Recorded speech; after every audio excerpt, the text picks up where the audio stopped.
আসসালামু আলাইকুম শিক্ষার্থী বন্ধুরা, কেমন আছো সবাই? আশা করি সবাই বেশ ভালো আছো।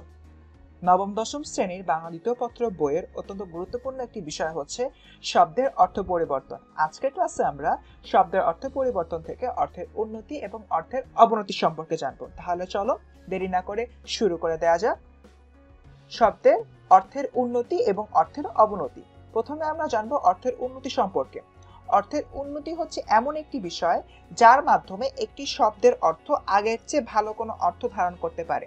অর্থাৎ একটি শব্দের অর্থ আগে যে অর্থ প্রকাশ করত, বর্তমানে সে অর্থটি পরিবর্তিত হয়ে আগের তুলনায় উন্নত কোনো অর্থ প্রকাশ করবে।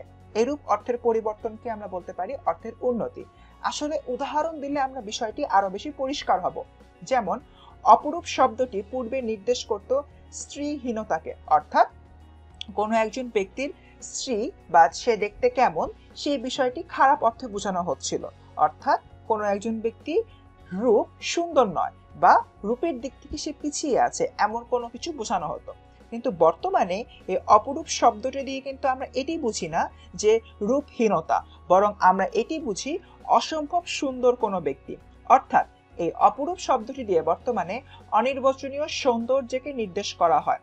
তার মানে অপরূপ শব্দ দিয়ে আগে বোঝানো হতো রূপহীনতা, কিন্তু বর্তমানে এটি দ্বারা বোঝানো হয় অসম্ভব সুন্দর কোনো ব্যক্তি।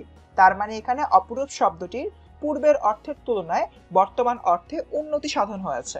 আবার দেখি আমরা সাহস শব্দটি। সাহস শব্দের আগের অর্থ ছিল চুরি কিংবা ডাকাতি। বর্তমানে কিন্তু সাহস শব্দ দিয়ে আমরা চুরি কিংবা ডাকাতি বুঝাই না, বরং আমরা এটা বুঝাই নির্ভীকতা বা ঝুঁকিপূর্ণ কাজে অত্যন্ত উদ্যম আছে যার। অর্থাৎ এমন কোনো কিছু যে কাজ করতে আমার ঝুঁকি রয়েছে, কিন্তু আমি সাহসের সাথে নির্ভীকভাবে কাজটি করে ফেলবো।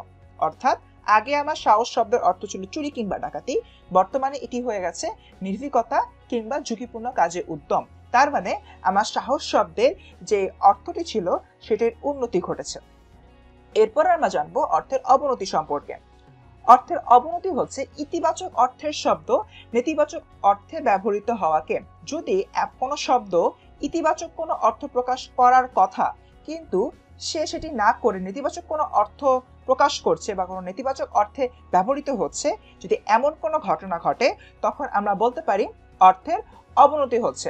যেমন দ্বন্দ্ব শব্দের অর্থ ছিল মিলন, অর্থাৎ এখানে দ্বন্দ্ব সমাস, যেটি দ্বন্দ্ব সমাসের ক্ষেত্রে কিন্তু আমরা বুঝতে পারছি যে এখানে মিলনের বিষয়টি এসছে।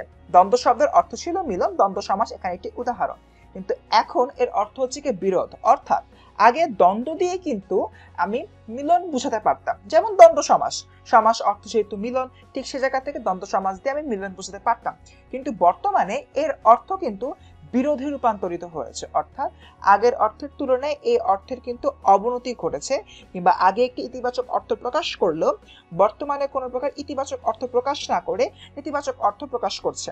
আবার দেখা যাচ্ছে জেঠামি শব্দটি জ্যাঠা সংশ্লিষ্ট হয়ে সম্মানিত বোঝাতে পারত, কিন্তু জেঠামি শব্দটি দিয়ে যদিও সম্মানিত বোঝাতে পারত, কিন্তু বর্তমানে দেখা যাচ্ছে এটি ব্যবহৃত হয় পাকামি অর্থে, অর্থাৎ হেয় করা অর্থে ব্যবহৃত হয়। অনেকে যদি এটি ব্যবহার করে তাহলে বুঝতে হবে এমন কোনো ব্যক্তিকে এখানে বোঝানো হচ্ছে যে কোনো পাকামো করেছে বা বয়সের তুলনায় বেশি কোনো কিছু বুঝছে, সেটি বোঝাতে জেঠামি শব্দটি এখন ব্যবহার করা হয়। আরো একটি উদাহরণ রয়েছে রাজাকার। বাংলাদেশের প্রেক্ষাপটে রাজাকার শব্দটির নেতিবাচক অর্থ রয়েছে, কিন্তু রাজাকার শব্দের আসল অর্থ হচ্ছে এটি দ্বারা আমরা বুঝাই স্বেচ্ছাসেবক, অর্থাৎ যে নিজে থেকে কোনো কাজ করতে চাচ্ছে। কিন্তু বর্তমানে আমরা জানি বাংলাদেশে রাজাকার শব্দটির একটি নেতিবাচক অর্থ রয়েছে। তার কারণ হলো এই রাজাকার 1971 সালে পাকিস্তানিদের দোসর হিসাবে কাজ করেছিল, তাই বাংলাদেশে এই শব্দটির সম্পূর্ণ ভিন্ন একটি অর্থ প্রকাশ করছে। অর্থাৎ শিক্ষার্থী বন্ধুরা, আজকের ক্লাসে আমরা জানলাম কিভাবে অর্থের উন্নতি ঘটে এবং কিভাবে অর্থের অবনতি ঘটে। এরই মধ্য দিয়ে আজকের ক্লাসটি এখানে শেষ হচ্ছে। দেখা হচ্ছে পরবর্তী কোনো ক্লাসে। সেই পর্যন্ত সবাই ভালো থেকো। আসসালামু আলাইকুম এবং অবশ্যই 10 মিনিট স্কুলের সাথে থেকো।